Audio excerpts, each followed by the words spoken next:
मित्रों, आप सभी का हमारे YouTube चैनल यूनिपीस में हार्दिक स्वागत है। हम आज NGOs यानी गैर संस्कारी संस्थाओं के बारे में आपको बताएंगे कि इसका लक्ष्य क्या होना चाहिए। NGO समाज के विकास, मानव कल्याण और जनहित के कार्यों में महत्वपूर्ण भूमिका निभाती है। इनका कार्य करने का तरीका व्यवस्थित, पारदर्शी और उद्देश्यपूर्ण होना चाहिए ताकि वे समाज के विभिन्न वर्गों तक अपनी सेवाएं प्रभावी ढंग से पहुंचा सके। सबसे पहले किसी भी संस्था के कार्य की नींव उसके उद्देश्य और दृष्टिकोण पर आधारित होती है। एक गैर संस्कारी संस्था को अपने उद्देश्यों को स्पष्ट रूप से परिभाषित करना चाहिए, जैसे शिक्षा, स्वास्थ्य, पर्यावरण संरक्षण, महिला सशक्तिकरण, बाल अधिकार, ग्रामीण विकास इत्यादि। जब उद्देश्य स्पष्ट होता है तब कार्य योजना बनाना सरल और प्रभावी हो जाता है। दूसरा पहलू ये है संगठनात्मक संरचना। संस्था के भीतर कार्यों का स्पष्ट बंटवारा होना चाहिए। नेतृत्व, प्रबंधन, वित्तीय व्यवस्था और जमीनी कार्यकर्ताओं की टीम सभी के लिए अलग अलग जिम्मेदारियां तय होनी चाहिए। इससे कार्य प्रणाली में अनुशासन और पारदर्शिता बनी रहती है। तीसरी बात है कि किसी भी संस्था की सफलता उसके संसाधनों और उनके सदुपयोग पर निर्भर करती है।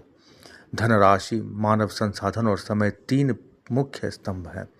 धनराशि का स्रोत सरकारी अनुदान, निजी दान, कॉरपोरेट सामाजिक उत्तरदायित्व या स्वयं सेवकों के सहयोग से आ सकता है। इन संसाधनों का उपयोग पारदर्शी तरीके से होना चाहिए ताकि दाताओं और जनता का विश्वास कायम रहे। इसके लिए नियमित लेखा जोखा, ऑडिट और वार्षिक रिपोर्ट आवश्यक है। चौथी बात यह है, संस्था को जमीनी स्तर पर समाज के वास्तविक मुद्दों की पहचान करनी चाहिए। बिना शोध और सर्वेक्षण के कोई भी योजना सफल नहीं हो सकती। उदाहरण के लिए, यदि किसी गांव में शिक्षा की समस्या है तो वहां स्कूल खोलना, ट्यूशन सेंटर चलाना या किताबें उपलब्ध कराना प्रभावी होगा। इसी तरह यदि स्वास्थ्य की समस्या है तो निःशुल्क चिकित्सा शिविर, स्वास्थ्य जागरूकता अभियान और औषधि वितरण किया जा सकता है।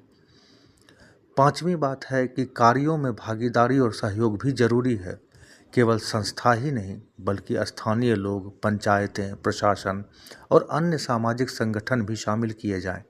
जब समाज के लोग स्वयं किसी योजना में भागीदार बनते हैं तो उसका प्रभाव अधिक गहरा और स्थायी होता है। छठी बात है कि संस्थाओं को पारदर्शिता और जवाबदेही पर विशेष ध्यान देना चाहिए। जनता और दानदाताओं को यह जानने का अधिकार है कि उनका दिया गया धन या सहयोग कहाँ और किस रूप में उपयोग हुआ। इसके लिए डिजिटल प्लेटफॉर्म, सोशल मीडिया और नियमित संवाद उपयोगी माध्यम हो सकते हैं। सातवां, समय समय पर संस्था को आत्ममूल्यांकन करना चाहिए। कार्यों की समीक्षा, उनकी सफलता और असफलता का विश्लेषण, भविष्य की चुनौतियों और सुधार की संभावनाओं पर ध्यान देना आवश्यक है। अंत में ये कह सकते हैं, गैर सरकारी संस्थाओं यानी NGO का कार्य केवल सेवा तक सीमित नहीं होना चाहिए, बल्कि समाज में जागरूकता और आत्मनिर्भरता पैदा करना भी उनका मुख्य लक्ष्य होना चाहिए। यदि लोग स्वयं शिक्षित, जागरूक और आत्मनिर्भर बनेंगे तो संस्थाओं के प्रयास लंबे समय तक फलदायी रहेंगे। इस प्रकार एक NGO को योजनाबद्ध, पारदर्शी, उत्तरदायी और जन सहभागिता आधारित ढंग से कार्य करना चाहिए। तभी वह समाज के वास्तविक विकास में योगदान दे सकेगी। आज के वीडियो में यहीं तक। आप सबको कोटि कोटि धन्यवाद, कोटि कोटि नमस्कार। हमारे चैनल को सब्सक्राइब करें, इसे लाइक करें और ज़रूरतमंद लोगों के पास इसे शेयर अवश्य करें।